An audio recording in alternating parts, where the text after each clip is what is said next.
நீங்கள் ஒரு யூனிக்கான பிஸ்னஸ் பண்ணணும் ட்ரை பண்ணிட்டு இருக்கீங்களா? அப்போ இந்த ட்ரேடிங் செக்டார் கொஞ்சம் யூனிக்காக இருக்கவங்க. ட்ரேடிங் செக்டார்னா என்னன்னு கேட்குறீங்களா? மேனுஃபேக்சரிங் செக்டர் தான் ஃபர்ஸ்ட், அதுக்கு அடுத்து வரதான் ட்ரேடிங் செக்டார். ஸோ மேனுஃபேக்சர் செக்டர்னா என்னன்னு தெரியணும்னா ஆல்ரெடி ஒரு வீடியோ போட்டிருக்கோம், அதில் போய் பார்த்துக்கோங்க.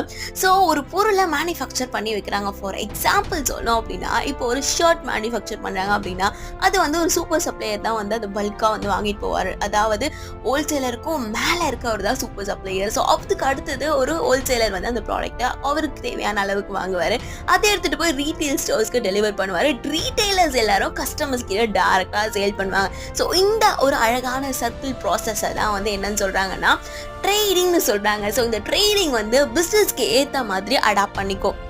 உங்கள் பிஸ்னஸோட நேச்சர் என்னவோ அதுக்கேற்ற மாதிரி ப்ராசஸும் சேஞ்ச் ஆகும். ஃபார் எக்ஸாம்பிள் சொல்லணும் அப்படின்னா ஸ்விக்கி, ஜொமேட்டோ, அமேசான்லாம் கூட இந்த ட்ரேடிங் ப்ராசஸில் தான் வருது. அதெல்லாம் என்ன ஏதுங்கிறத அப்கமிங் வீடியோஸில் பார்த்து தெரிஞ்சுக்கலாம். ஸோ மறக்காம கார்ப்பரேட் கர்மாவை சப்ஸ்கிரைப் பண்ணிக்கோங்க. டடா.